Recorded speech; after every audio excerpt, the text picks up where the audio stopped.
I want to talk today about gun control. Let me preface this by saying I'm not a lawyer, I'm not a historian, I am not a gun expert, I am not a life expert, right? I'm just a person, and I'm still new to this space, and so this is as much a learning experience for me as it hopefully is for you.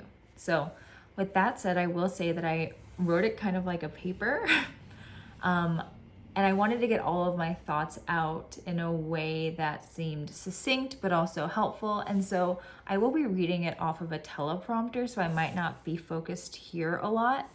I will try to. With that said, I look forward to hearing what everyone else has to say and their input. It's always interesting learning from other people because, again, exploring this myself, interested what other people think. So gun control in the US is truly one of the most polarizing issues in modern politics. But to really understand how we got here, we need to examine not just laws, but the deeper history. A timeline where power, race, and fear often shape policy more than safety did. I want to take this time to explore both the overarching theme of modern gun control while also exploring the racial implications that came with it. So gun control refers to the laws, policies, and regulations designed to manage the manufacturing, sale, possession, and use of firearms by civilians. But how did we get here? So let's take a look at the history. Even prior to the Second Amendment, I want to go back to the Negro Act of 1740. This was from South Carolina. So the Negro Act of 1740 became the model for other slave codes that were enacted in the American South. A common provision in these codes prohibited enslaved people from possessing firearms. So keep that in mind.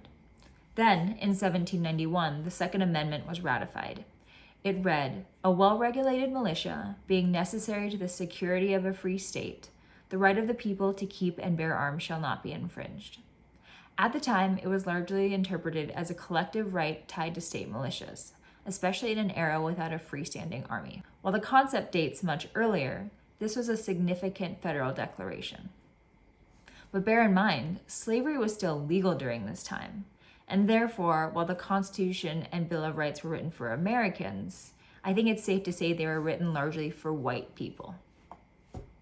So in 1825, a Florida law authorized white people to enter all Negro houses and lawfully seize and take away all such arms, weapons, and ammunition.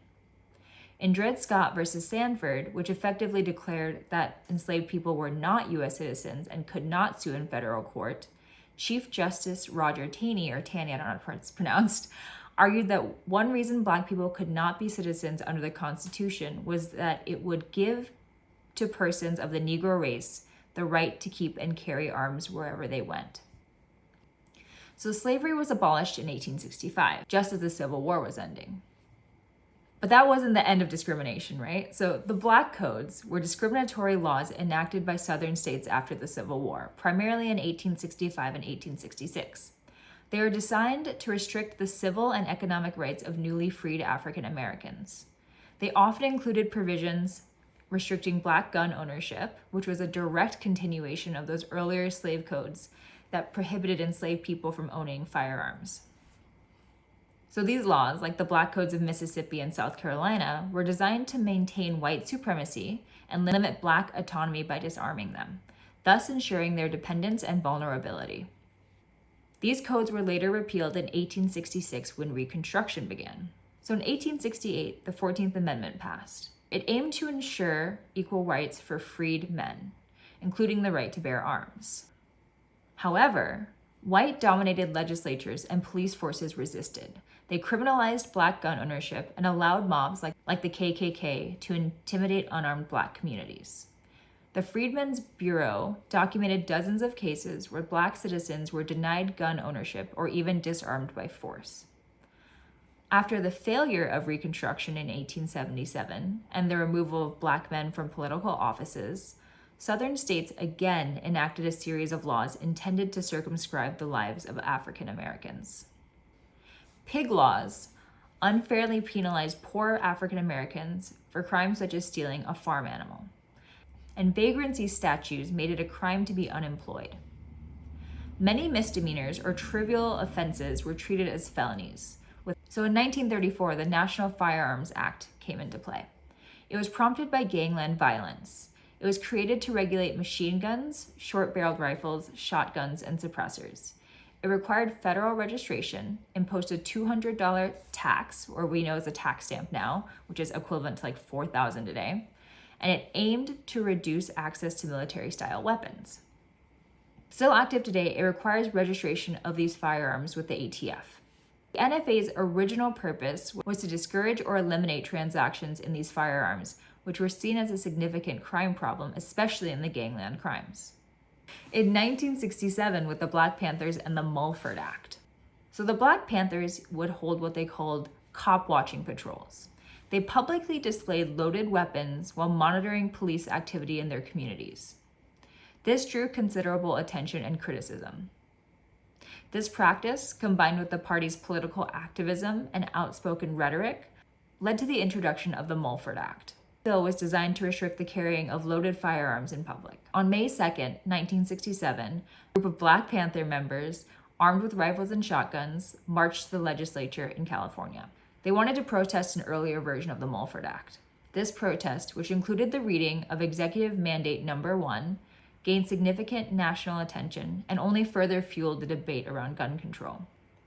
The legislation had a significant impact on the Black Panther Party's operations, as it effectively ended their cop-watching patrols and restricted their ability to publicly display weapons.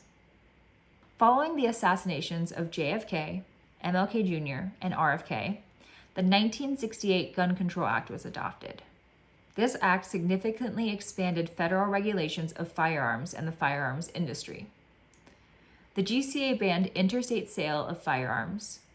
It prohibited sales to felons and certain other categories of people. It also required federal licensing for firearms dealers, and it imposed stricter rules on the importation of firearms. The GCA is still active today, but has been amended over time. Still, it remains a key component of federal firearms regulation. In 1986, as a response to the 1968 Gun Control Act, the Firearm Owners Protection Act was passed under Reagan.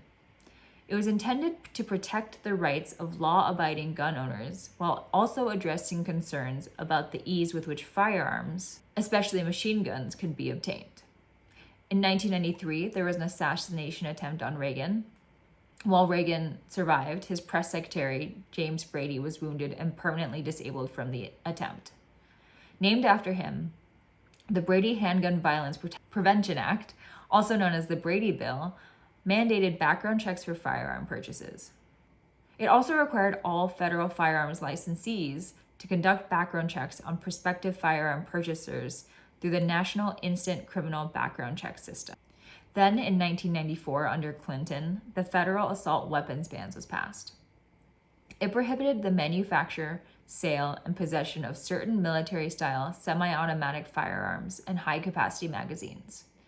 It was spurred by incidents including the Stockton, California shooting in 1989, where 5 children were killed, the 1993 San Francisco office attack, which left 8 dead, and other shootings like the 1991 Lubies shooting in Killeen, Texas, where 23 were killed. In 2008, in District of Columbia versus Heller, the Second Amendment was, for the first time, redefined to allow for an individual's right to own guns for self-defense. 2 years later, in McDonald versus Chicago, the right was incorporated to the states. Yet since 2010, which is 15 years ago, there have not been many significant changes to gun control laws in the United States. Arguably, this has to do with how partisan of an issue it is and how partisan issues don't get passed in the United States, regardless of what side you're on. But I want to take a step back and look into how these laws still affect Black Americans today and discuss the disparities. So the facts are, Black Americans are more likely to be arrested, charged, and sentenced for the same gun crimes as white Americans. Further, legal gun Black owners, like Philando Castile, are disproportionately targeted in police encounters. Lastly, discretion and judicial bias can affect plea deals, bail, and conviction rates. No matter what political side you're on, I think we can all agree that the country is rapidly changing. And as a result, many marginalized communities are reclaiming their rights to self-defense. For example, Black gun ownership has surged, LGBTQ plus gun clubs are growing as hate crimes rise, and marginalized firearm educational-based groups are forming, such as the Pink Pistols and the National African American Gun Association. So all this to say, gun control has never just been about safety. I would argue that it's been about control of power, of people, and of fear. But let me be perfectly clear. I think there should be some level of restrictions and or licensure regarding firearms, given that they can make lethality easier.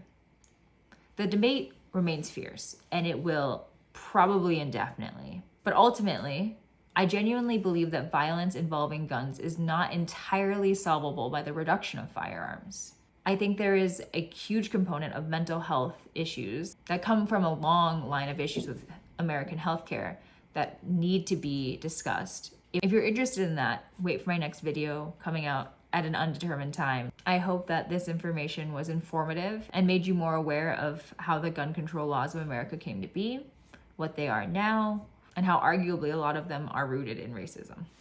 And how it's fair to see that this is a forever changing issue in America. Okay, thanks, bye.